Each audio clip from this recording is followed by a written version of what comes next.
everyone. Today we got to play Holi. Festival of Colors. Yes, so I was able to... I found this at Gencon, and I thought it looked absolutely gorgeous. So I made Randy... I literally called Randy, Randy, come look at this game. And, well, he bought it for me. Well, look at means buy. That's not necessarily true, but maybe. All right, so... anyway, so I thought it was actually a very pretty game. Don't forget to hit the subscribe button and the notification bell because board games are amazing. And so are we. Randy, tell us more about Holi. So, Holi was released in 2020. Mm-hmm. It has a Board Game Geek rating currently of 7.0 and a Board Game Geek rank of 3980. It's 2 to 4 players, 20 to 40 minutes in length. It says it's age 13 up. I don't understand why. I think you could easily play this with probably 10 and up, if not younger. I say 10 and up. Designed by Julio E. Nazario, art by Vincent Dutrait, and published by Floodgate Games. It is an abstract game.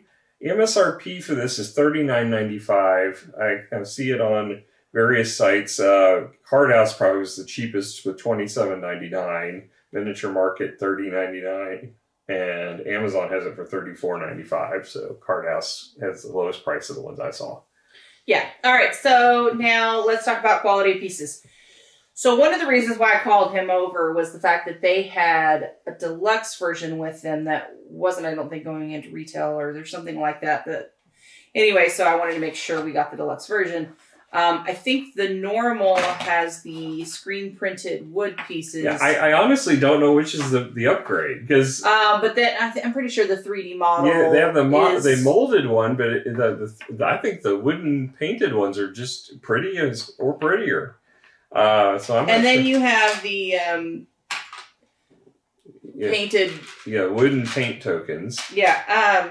For the main thing. So yeah, I don't remember what was what. So. you have the wooden candy tokens in here. Yes. I think that was an upgrade. The cards are not linen finished. They're not very good cards. They're all bowed. But the storage mechanism is really nice. Yeah, every color's got their own little storage thing going on. And it works out nice. And I love the pattern that they put actually on the plastic. Mm-hmm. It just is very, very pretty. So, I mean, I will say this is a very, very pretty game. Yeah, the one thing that's odd, stands out, is the first player token is just a piece of cardboard. Well, they could have done something. Well, as I say, most games, the first player token is where they enhance it and give you some kind of special thing. This one, they made all the pieces really nice and then gave you a cardboard first player token and score tokens. Yeah, they could have done something a little bit better with that. But, I mean, overall, I think they did an excellent job. I love the 3-tiered system. I think that really is really cool.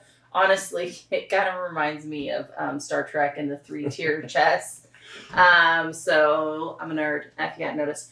So it's kind of fun. Giving it a score, though, quality of components, what would you rate it, Ben? I'll probably give it an 8.5. Okay. I'm actually down with that. I think it's really solid. I mean, I love the pieces overall. I think it's absolutely gorgeous. All right, now let's talk about theme. So the theme obviously is the Festival of Colors, okay? Mm-hmm. I've always been intrigued by this and I want to participate one day in the Festival of Colors. So I think it's absolutely a lot of fun. I think the artwork is very colorful and vibrant. And like I mentioned multiple times, this is a very pretty board game. Mm-hmm. So for theme, I think it really does draw you in. And there is a component. You're throwing your colors on the board and you're hoping it lands on opponents as well as trying to gain the most color across the board. So I think that's really cool and interesting. Yeah, and it's an eye catcher. I mean, this will stand out. Obviously, it stands up, so it's going to stand out as people walk by. So, and all with all the pieces being painted, colored, or whatever, they're very pretty. You're right. So I do think it will draw people in. Talking about score, I think it's a 9 for theme. I think this is really good, solid. It's gorgeous. It's hard for me to give an abstract a 9 because abstract by its very nature is generally not themed. But this one actually does carry a theme, and it goes throughout. through. Yeah. I'll give it an 8. I just don't. It's hard to take an abstract and give it a strong theme, but this one does. So pretty. It is pretty, and pretty's where we put themes. I agree. That's why I'm giving it an 8. Because, I mean, otherwise, it's an abstract. I mean, what do you do things on a board. I like the pretty flowers. They are very pretty, and I love the pieces. That's why I'm giving it an 8. Yep. All right. So now let's talk about Rulebook. So the Rulebook is 8 pages long. It did take you long to read it. Well, yeah, unfortunately, I didn't read it thoroughly enough. We did make a mistake during the gameplay. It's a good-sized font. It's not tiny. It's got lots of pictures in it of gameplay. The thing that we did miss is that you could do things out of turn order. I mean, you have 3 different actions you can take on your turn, but you can do them in any order. And we thought you had to do them in a specific order. So we made it harder than it really is. But I also think it would have been a lot more fun and interesting the other way. So we'll talk more about that in gameplay. All right, so giving the Rulebook a score. I think it's an effective rulebook, other than the fact that I was really tired when I read it and missed that key rule. I think that was a player. Yeah, I'll give it a 9 because I do think it's effective rulebook and it's very pretty looking. I mean, it's only got a partial cover, but apart from that, it's very thorough rulebook. All right, so now let's talk about gameplay. So they do give you cheat sheets, which is fantastic. So basically, there's a couple of things you can do. So I'm going to give you an example because that's probably maybe the easiest. I'm going to do on the top of the board just because, okay? So you maybe can see. Here's hoping. All right, so basically, I have in my hand a set of 3 cards. Mm-hmm. All right, and I'm going to have to play one of them during this round. Now, there's a couple of things I can do. I can move my character, and that can be before or after I place my card, right? That's what we talked about in anything we can do. We can climb up. So in this instance, I'm all the way up. But if I were on a lower level, I could climb up. Now, there's a couple of rules to be able to climb up. You have to be completely surrounded in color. So basically the one's cardinal directions, right? To be able to go up and down, to be able to actually go up the ladder. And then you place your card. So, for example, okay, if I choose a card, this tells me this is where my player piece is, and I have to do a diagonal. So I'll take these and drop them down below. Now, if I was on the bottom floor, that obviously can't fall through, but as you can see, we're on space and time. So this will keep falling while there's nothing down below. And if somebody happened to be below them, mm-hmm. Like if I were here, then it would fall on me and it would go into my bucket and she would get points for that because she hit me with the paint. Correct. So you get victory points for everything that's out on the board. You get victory points for hitting players. And then so if you hit a person, you get a victory point automatically, right? And then you get a victory point for when it's in here. At the end of game, yeah. At the end of game. Why they separate that is we found out to be interesting is that if you accidentally, or if it goes through a level, then it just goes in your board and you don't get the extra point. No, if you land on the space after the paint is already there. Oh, okay, that's because the paint can land on top of the candies, and the candies are worth points, so you may, even though there's paint there, you may want to land on it to get the candies, because there's bonuses tied to those in some of the cards. Right, so that was it. That's what I can remember. All right. Then the other piece of it, too, as well, is the fact that you have finite these. Now, I made the biggest mistake at the beginning, and I was picking mine up because I thought, I want to save mine up for the upper levels. No, you just have enough turns. You just play your cards, okay? Don't worry about it. Don't pick them up if you don't have to. But you can. If you step on your own color, you pick it up. And you get to use it again. And sometimes I had to. There was once where it was if I pick that up, I can actually play my cards, so I'll end up doing that. Now, there's 2 types of cards. There's cards that have a pattern on them, and that means your piece has to be in that spot, and then you would place paint on all the other spaces. Versus ones with just the color, and the color is what your piece is one of the color pieces, right. And you do the...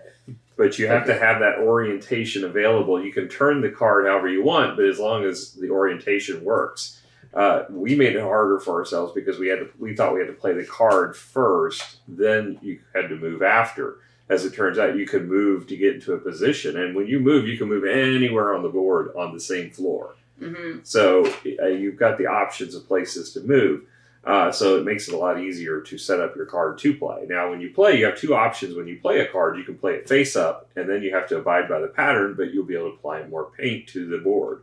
Or you can play it face down, and if you do that, you only put one chip down, one piece of paint chip, but you can put it anywhere on the floor you want. But you can only do that every other round. Mm-hmm. Right. So I do want to think that, okay, so with the rules we misunderstood, I feel like there would have been a lot more player interaction of being able to move and throw, Mm-hmm. And set up to where you're already at, versus trying to set your position up the turn before. Because we were trying to do that. It was very difficult, guys, and we were just like, all right, I need to stay away from people so they don't get in my way. But, also, we think about this pickup thing, and so if you pick up someone else's, basically you lose a victory point, but they lose 3 victory points. So that's well, kind it of depends on what floor they're on. Right. Well, that's what I'm saying. It's 1, 2, 3. So I'm saying upper levels. There may be a reason why you're picking up opponents' tokens. So I thought that was a pretty interesting thing that we kind of didn't think about that first go around, but it's something to consider. So I had a lot of fun playing this. I think this will be a very interesting, fun little, game. It didn't take very long at all to play. No, it's a 20 to 40 minute game, and that's accurate. And that's accurate. Yeah, it's not long at all, and it is fun to move your pieces around. The 3D board is a fun board, and it's designed well. The only problem I have is the cardboard's going to wear out eventually because you're taking it apart every time you put it back in the box, but with this, I don't see any other option that you had. The boards themselves are constructed well. I think it was a fun play. I don't know if it'll have lasting appeal, but it does. The first play of it was really fun, and I see teenagers having a lot of fun with this. Quite honest with you. I don't know if I want to trust teenagers with the board. I'm afraid that's going to wear it out even faster. That's because you're weird. It's because you're weird. No, but I mean the fact that you're, there is an attacking component, obviously, because you're trying to hit people with the powder and things like that. So I can think it'll be it's more of that party feel to it, but it is a maximum of 4 players, so it's not like party, but I do think it's a little bit of fun and lighthearted game to play. Yeah, and the game goes on until someone runs out of their cards or their color tokens, and at that point when all players run out, then the game will end. So you might be out of the game before another player. Yeah. So overall, let's give it a score. What are you thinking? I'm probably about a 7.5. I thought it was fun, but I there's other puzzle and abstract games I like better, but I thought it was a fun game. No, I agree with you, and I only say that because we're not huge attacky people. I figured there are some people that are going to love this game because of because it's not true attack. I don't even consider it attack. No, it's a light attack game, and so I'm with you on a 7.5, but I could see some people absolutely loving this feel to it. Yeah. So I'm giving it a 7.5 with the caveat of this might be your cup of tea if you kind of like that feel to it. Definitely give it a go. I think it's got a lot of potential for the right group of people. Yeah. And now there may be some days though where I really want to throw color at Randy. So in that case, I'm afraid if on those days if we played it, you would actually get some paint out and throw it though. I'm not going to confirm nor deny any accusations made on, I think we had a lot of fun. 7.5. All right, guys. Well, thank you so much for joining us. We had an absolute blast today, and hopefully you'll come hang out with us again. Catch you guys later. Bye.